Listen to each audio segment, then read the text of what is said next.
Hai, perkenalkan nama saya Tesalonika Dingo. Saya mahasiswi keperawatan semester 3 dari Universitas Pembangunan Indonesia, kelas A2. Nah, di video kali ini saya akan membahas mengenai gawat darurat kejang dan kejang demam pada anak. Mari kita simak penjelasan berikut. Hipertensi atau tekanan darah tinggi adalah peningkatan tekanan darah sistolik lebih dari 140 mmHg dan tekanan darah diastolik lebih dari 90 mmHg pada 2 kali pengukuran dengan selang waktu 5 menit dalam keadaan cukup. Selanjutnya, jenis hipertensi berdasarkan penyebabnya. Yang pertama, hipertensi primer atau esensial. Penyebabnya tidak diketahui walaupun dikatakan dengan kombinasi faktor gaya hidup seperti kurang bergerak dan pola makan. Yang kedua, hipertensi sekunder atau non-esensial. Diketahui penyebabnya pada sekitar 5-10% penderita hipertensi. Penyebabnya adalah penyakit ginjal. 1-2% penyebabnya adalah kelainan hormonal atau pemakaian obat tertentu, misal pil KB. Adapun beberapa faktor terjadinya hipertensi, yaitu yang pertama, kurangnya aktivitas fisik atau olahraga. Orang yang tidak aktif cenderung mempunyai detak jantung lebih cepat dan otot jantung harus bekerja lebih keras pada setiap kontraksi.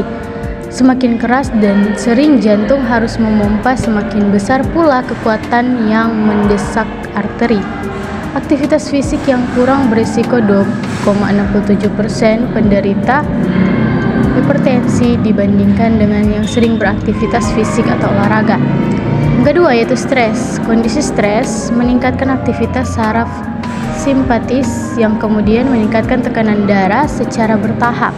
Artinya semakin berat kondisi stres seseorang, maka semakin tinggi pada tekanan darahnya. Yang ketiga yaitu mengkonsumsi garam berlebihan. Sodium adalah penyebab penting dari hipertensi esensial. Asupan garam yang tinggi akan menyebabkan pengeluaran berlebihan dari hormon natriuretik yang secara tidak langsung akan meningkatkan tekanan darah. Asupan garam yang tinggi dapat menimbulkan perubahan tekanan darah yang dapat terdeteksi adalah lebih dari 14 gram per hari, atau jika dikonversi ke dalam tekanan sendok makan adalah lebih dari 2 sendok makan. Yang keempat, merokok. Nikotin yang berada di dalam tubuh akan memberi sinyal kepada otak untuk melepaskan hormon adrenalin. Adanya hormon ini akan membuat pembuluh darah menjadi menyempit dan memaksa jantung untuk bekerja lebih berat. Tar yang masuk ke dalam darah dapat memaksa jantung bekerja dan memompa darah lebih kuat, sehingga dapat meningkatkan tekanan darah di dalam tubuh.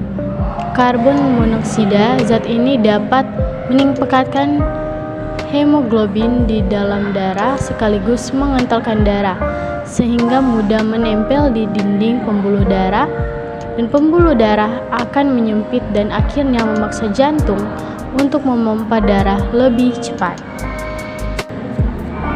Tanda dan gejala hipertensi: bercak merah pada mata, wajah memerah, pusing, sakit kepala, sesak nafas, terdapat darah di dalam urin, detak jantung tidak beraturan, hidung mengeluarkan darah atau mimisan. Ada pula kompleksi hipertensi, yaitu yang pertama, kerusakan pada pembuluh darah arteri, penyakit arteri perifer, gangguan sirkulasi darah berupa penyempitan pembuluh darah arteri di area kaki. Yang kedua, kerusakan pada jantung. Jika tekanan darah tidak terkendali dan terlalu tinggi, kondisi tersebut dapat merusak fungsi jantung Anda dan menimbulkan beberapa kompleksi hipertensi seperti penyakit jantung koroner, pembesar jantung bagian kiri, serangan jantung, dan gagal jantung. Yang ketiga, stroke. Terjadi ketika tekanan darah terlalu tinggi sehingga pembuluh darah di salah satu area otak pecah. Gejala stroke meliputi kelumpuhan atau mati rasa pada wajah, tangan, dan kaki, kesulitan berbicara, dan kesulitan melihat. Adapun pencegahan yang dapat kita lakukan, yaitu yang pertama, pencegahan primordial. Sasarannya adalah orang-orang yang sehat. Yang kedua, pencegahan primer.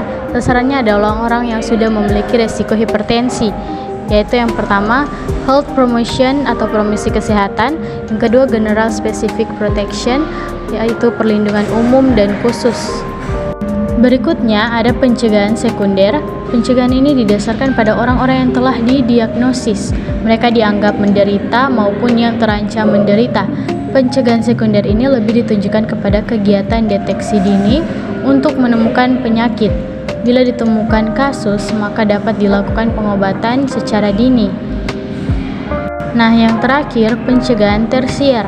Pencegahan tersier dilaksanakan agar penderita hipertensi terhindar dari komplikasi yang lebih lanjut serta untuk meningkatkan kualitas hidup dan memperpanjang lama ketahanan hidup.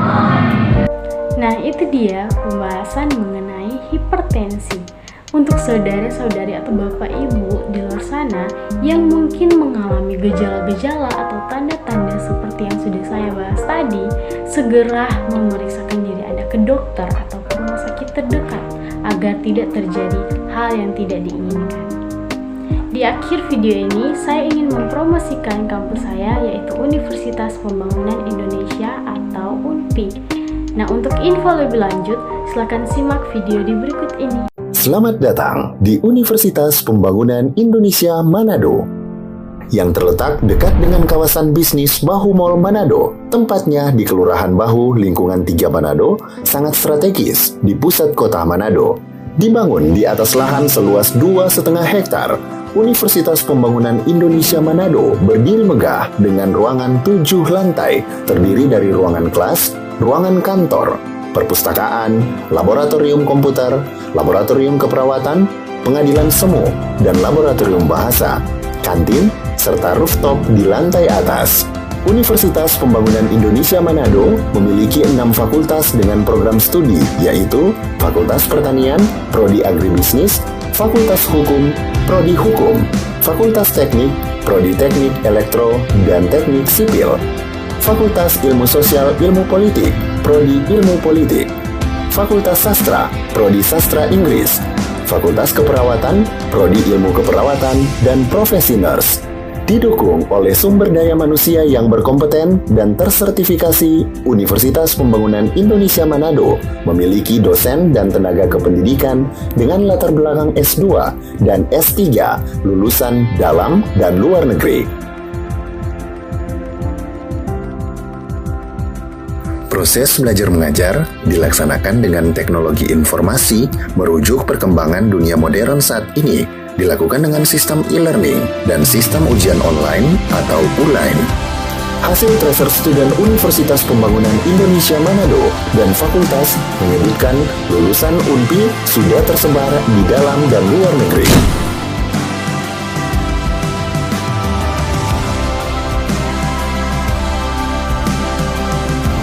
Selamat bergabung putra-putri terbaik bangsa. Kembangkan dirimu, raih cita-citamu setinggi bintang di langit. Kami siap menghasilkan generasi terbaik dan pemimpin di masa depan.